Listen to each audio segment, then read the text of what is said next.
bringing you the best Eagles basketball coverage. This is Creature Report.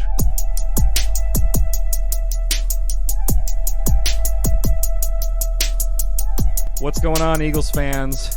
This is the Screech Report podcast. Elliott Cressy on the mic, and Russell Kelly on the other mic.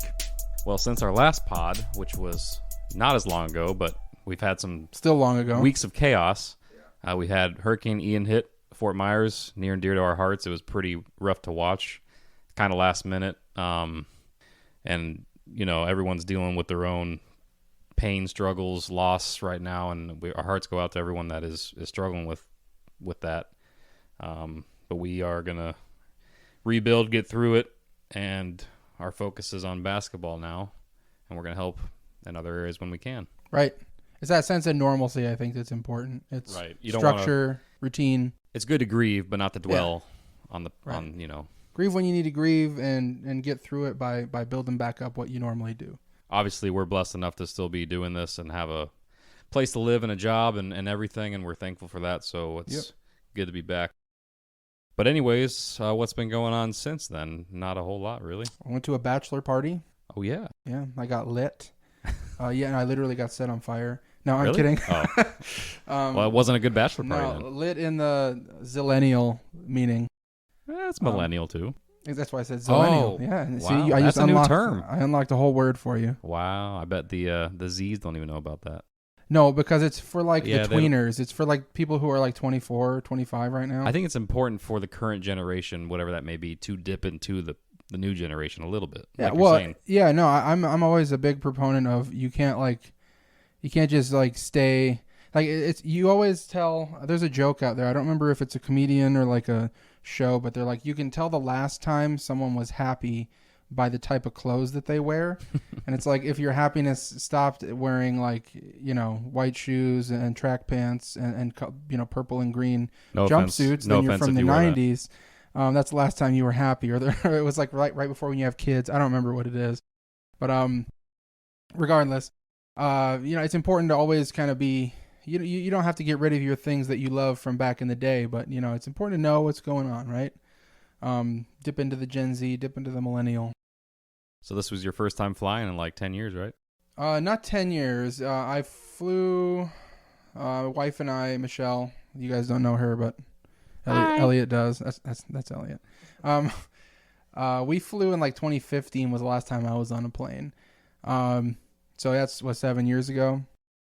But yeah, first time in New York and New Jersey though. You had a singing attendant? That was the best thing ever. With the best flight attendant I've ever experienced. I've only flown like 8 times in my whole life, but I would venture to say that people who fly a lot would agree. It was this charming woman, and she said she just sang "Thank you for being a friend," like a couple lines, couple verses, and it was amazing. It was just right when the plane landed. Nobody clapped, which is also great.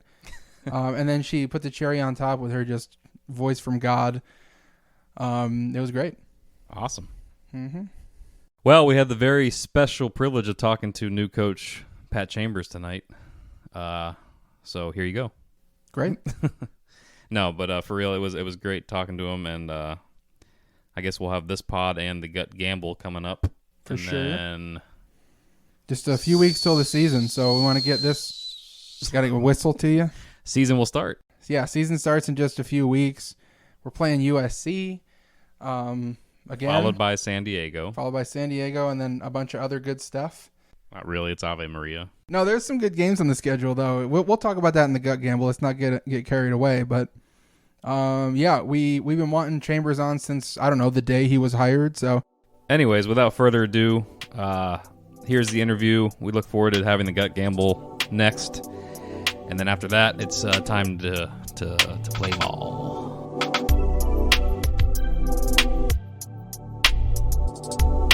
For the first time of what we hope to be many more times, we want to welcome first-year FGCU men's basketball coach Patrick Chambers to the podcast. Coach, how has Fort Myers in Southwest Florida treated you so far now that you're a full-time resident? I'm really enjoying it. My wife and my 4 children. We actually lived here 2 years ago. We spent a great deal of time down here, so we actually called this home for a little while. and then now this is our second stint, and we kind of know the lay of the land, which is a great thing. But our kids have been in school down here, so that was a huge, selling point to my family to come back down, because they already had friends down here, and there's obviously a great community and great people down here. So we're blessed and we're very fortunate. For sure. And I think, I think just to touch on this for a hot second, it's that community that you're talking about is so evident right now with, the storm that just passed and everything. And I don't know if you've experienced a full-on Florida hurricane at this point yet, but I hope you and your family, made it out okay with the storm and everything. No, I think you hit it right on. If more people could follow what's going on down here in Southwest Florida, how people are helping people, it's pretty amazing. The care that they have for one another, and all the sports teams here, all the athletic teams here have helped in the community. We go to one house, we end up doing 4 houses, and that type of outcry, that type of service, that type of help, that type of care, I think resonates with the community. But it does something for us as coaches and players. Like we can't take this stuff for granted. You're looking at people who lost their house, lost everything that they have. They have nothing. They have nowhere to live, nowhere to sleep, no water, nothing. And we're able to put a smile on their face and help them out. So there's some major gratitude since the hurricane, for sure. That's for sure. It's awesome to see the community come together, and we will rebuild and be better. So backtracking to when you first get the job, you land the job at FGCU and get to meet the players from last year. What was the process like as far as meeting with them when you first signed on? Is it more like to gauge if the players will fit, or is it more trying to sell your vision to them and convince them to stay with the new change in coaching staff? Yeah, I felt like it was just important for me to develop a relationship. I thought, the prior coach did a great job. He brought in some real talented players. They did win 20-plus games. So I can't diminish what he did here. So, for me, it was about, okay, I have a team meeting. You talk to them about your pillars of excellence, which I did, and the foundation is attitude. And then it starts the individual meetings. Who I am, where I come from, my coaching style, what I believe in. I just felt those relationships were critical in the beginning. And I like to think that we did a pretty good job of retention, of keeping the core group of guys together. So that was critical. And so those first 3 to 4 weeks, it was all about the players. It was all about spending time with them. I wasn't jumping to hire somebody. I had done that in the past, and I figured I'm going to hire super slow, because I want to get to meet all these players on a different level and reach out to parents and do things like that. And I think we succeeded this off season in retaining the core group. For sure. And just to jump to the coaching staff, you've assembled a lot of up-and-coming young, charismatic coaches on the staff. Can you speak on bringing these guys in? Did you have relationships with all of them prior to FGCU, or how did all those positions work out? Yeah, it's a great question. Obviously, this isn't my first time assembling a staff, and I've made mistakes in the past. So I really wanted to take my time and really hire slow and really vet and make sure I put together a group of guys that was bought into my vision, bought into the pillars of excellence, but most importantly, develop these young men into leaders and develop them on the floor and willing to sacrifice and develop relationship with them, trusting and caring relationships with them. So, and it just turned out, as you said, that everybody on the staff has a connection with me in some sort of way. Kyle LaSalle and Matty Griffin, he played for me at BU. So these guys know the model. KJ Baptiste worked with me at Penn State. Kevin Hudas worked with me at Penn State. Assistant to the coach was with me at Penn State and BU. So, and the GAs was at LaSalle. So everybody has a great understanding of what the culture has to be and how the structure is and what we need to do to have the most success for these young men. And I think that learning curve has helped us throughout the summer and the fall here. So that's kind of how I assembled it, and so forth. And they're younger than me. I'm not the young guy on Jay Wright's staff anymore. I'm a little bit of the OG, the white-haired guy who's a little bit more tame than these guys. And their energy is exactly what I needed at this point in my career, because they inspire me every single day. That's great. We always need kind of that revitalization, and if bringing in a young coaching staff does that, that's awesome. So that kind of leads into my next question. It's even with a lot of those returners that we're talking about, a lot of experience on this team, quality players returning. You brought in a nice amount of transfers. You've been working with pretty much the full roster since probably June-ish. And so how do you feel that the team has meshed so far? What have you done to sort of speed that up as best as possible? And I guess what needs to be done between now and the first game just a few weeks away? This is really the first time I'm dealing with so many transfers. My last 4 years at my last job, we only really had one. So, I built it like the Villanova model. You rarely have transfers, and when you do, okay, and you have a culture, and it's, you wait your turn, freshman to sophomore, junior, senior, and now it was a little bit different. So you have a core group, a veteran group, and then you bring in 5 transfers with a freshman. So it's been a new challenge for me, one that I'm enjoying, one that I'm embracing, because this is what it's going to be, and that's okay. I think we, as coaches, we were fighting it in the beginning. Look, this is what it is. You have to adjust and be flexible, and that's what I've been learning. So I think the number one thing for us is to learn how to care about one another. You got one guy, I'm the starting point guard, you're not the starting point guard. Everybody's fighting for their job, fighting for a role. So the most important thing that I could do is teach them how to care about one another. How do you do that? Well, meals, events, team things. We did a wave runners for a day, had dinner. It was really funny being out there on the water in the Gulf on wave runners with the team. I was out there as well. So we had a blast doing certain things like that. The other day, we just sat on the beach. We have a beach here at the lake. We all sat on the beach, and we kind of talked about the hurricane and how it impacted us and who it has impacted, anybody in their families. And we're just kind of trying to open up and build that trust. One, I think it's care. Two, I think it's building trust, because once you have care and trust, I think love is shortly thereafter. And we all know, as you watch in Major League Baseball or you watch championship teams, if there's not love in that locker room, and I think we can say love in 2022, you're probably going to fall short of your goals and dreams. So I think we're headed in that direction. Still got a long way to go to achieve that. But, we have to do fun activities and to create that bond. So that would be the first part of your question. The second part was basketball related, if I recall, but I'll let you ask it again. Sure. It's just essentially with the team meshing, with the coaching staff, with the transfers, with the returners.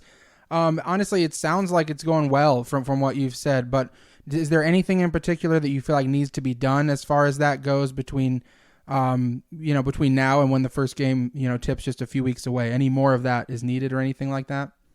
It's a great question, and this is how I'm going to answer it. With so many, look, we're all new, right? We're all new, so they don't know our model. They don't know the pillars of excellence that we have and what the culture would like to be and what our identity is going to be. So we're really working hard on the court at keeping things as simple as possible, not overloading them on the offensive end with a million sets, not overloading them with with a million different defensive calls. We're just trying to really, put the kitchen sink in and get some running water so everybody feels super confident on both ends that they have a great understanding of exactly what we need to do heading into November 7th. And I think that it's almost like a vision of let's teach them actions, let's teach them some concepts, let's teach them some defensive principles, and let's get better at those. And then once we have those in hand and really pick them up and have the habits to do it, then we can start, unfortunately, start to add in some more things as we progress throughout the season. But right now it seems, we haven't paid anybody, but it seems to be working. One question that I have, and I think a lot of people have been wondering about, is just what type of team you think will be, or we are schematically. Like, we're not asking you to tell us all the X's and O's and tendencies, but in general, what is your offensive and defensive philosophy? Like, previously, Coach Andy Enfield, Fly were very big play defense leading to a fast break offense and 3-point heavy. Dooley before that was, on the other hand, running hardcore discipline, defensive brand of basketball and traditional offense. I guess in your words, what kind of team do you intend to run this year? What's the flow going to be like? Yeah, if you look at my last few years, we were really good offensively. We scored 70 plus in the Big Ten, which is hard to do, as you gentlemen know. And I thought we were very solid, top 6, top 8 defensively. I don't have the stats in front of me, but from recollection, I thought we were pretty good rebounding the ball. Not great, but solid. Good enough to win some big time games over those last 3 years. So I'd like to bring that model here where, the core or the foundation is going to be defending and rebounding like Joe Dooley.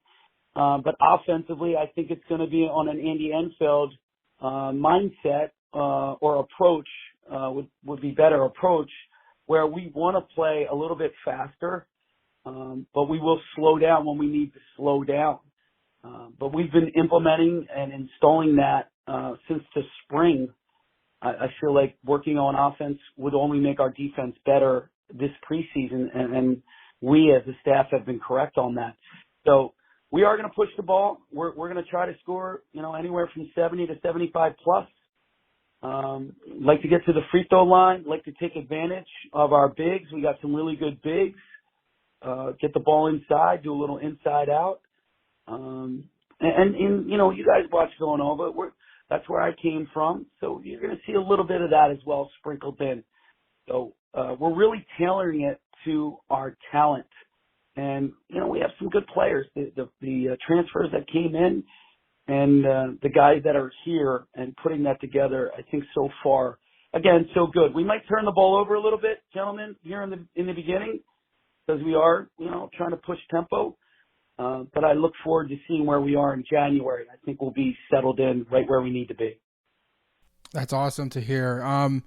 But back to the attitude, the pillar, the mantra, basically that we're going with, is that, well, rather I should rephrase, principles and sort of focuses like that, like attitude, those are only effective if guys buy in, which I'm sure you obviously know. You got to convince that, like you talked about, coaches are buying into it. I guess my question is, when did that sort of come to you, that attitude focus, and how do you feel like the guys are buying into it, player-wise? Wow. Attitude goes back 20 years, and I'm not going to go into this story. I don't know how much time we have, but attitude became something that I grabbed onto during a very difficult stage in my life when I was 31. So it became just totally, I was immersed in it. About attitude and having a positive attitude. And when I got to Villanova, it was kind of ironic that that was his foundation. And when I got there, it was 1, 2, 3 attitude, not 1, 2, 3 wings up or wildcats or defense or anything like that. It's always about attitude because we're in control of our attitude. So to segue, the pillars of excellence, which attitude holds up everything. It's the rock. It's the cement. It is not really, I don't want to say mantra, and I don't want to say a slogan or a marketing idea. This truly, to me, in my heart, is a map for success for young adults to become men, leaders, entrepreneurs, CEOs, live in that C-suite. It's faith, accountability, passion, humility, gratitude. And, I hung out with a lot of Navy SEALs, really enjoyed my Navy SEALs. And I love bringing them in, and they always say to me, it's too many. And I say, well, this generation asks the question why more than any generation. They want answers upon answers upon answers. So, my pillars of excellence, some may say it's old school. I'd like to say it's retro Jordan 1s. Okay, that's what I'm going to go with. It's more of a new generation type approach to help these young men do things that they are capable of doing. So that map for success has been everything. Our guys have so far bought into it. I haven't divvied out the starting lineup for minutes yet, so that could change real quick. But because of the map for success, because we wear attitude on our wrist, because we say it in every single huddle, we have a chance, whether it's a bad call, a canceled flight, a bus issue, a turnover, a missed shot, on them. If we can just remember to get to the next play mentality and have a great attitude, we all know that, we'll make up for it in some fashion, some sort of way. So the guys like the map for success. Our staff is all in, and I'm grateful for that question. I'm really appreciative because I think some of your listeners could take advantage of that. Awesome. And really, I think we only got one question left, and this is a little bit specific kind of, but also general. And, guys like, Caleb, Cyrus, other guys have all had sustained success either here or at their respective stops. But a guy I want to ask about in particular is Dakota Rivers. And the reason why is simply because since he got here now 4 years ago, make me feel really old, he has been a fan favorite. It's his athleticism, explosiveness, just general likability, charisma. Like, fans just love him. I made a joke a couple years ago that he could be tying his shoe on the court and fans would cheer. Like, they just love him. And I guess, what have you seen from him? Because production hasn't always been there. Minutes haven't always been there. But, when he does do it, it's very explosive. So I guess to run my question back, what have you seen from him? And how do you plan to sort of unlock, guys like him, like also Zach Anderson, who are, still realizing their potential? No, I think Dakota specifically is such a charismatic young man. And I think that's why the fan base here and the students really like him. And, he's got his YouTube and he's really popular on social platforms. But he's such a likable young man. And he's a great kid. What you see is what you get. And I'm really enjoying our relationship. His whole family's wonderful. So great kid.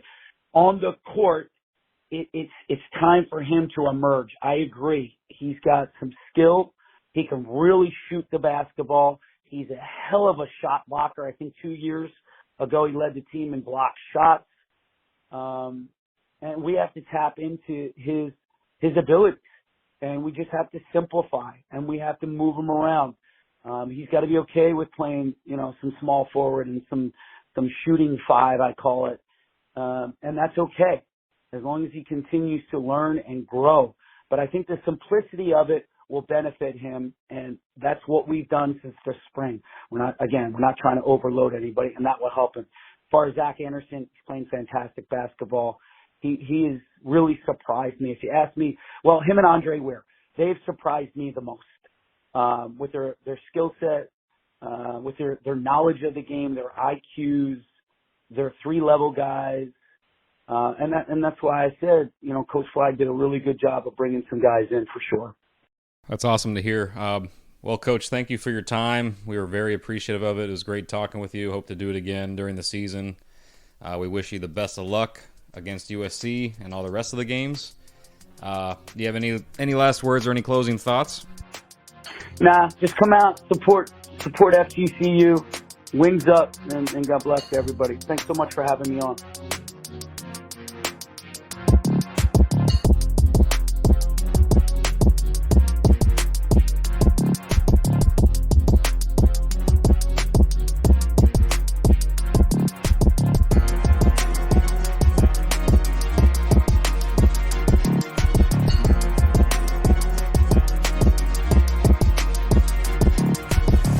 Attitude on 3. 1, 2, 3. Attitude!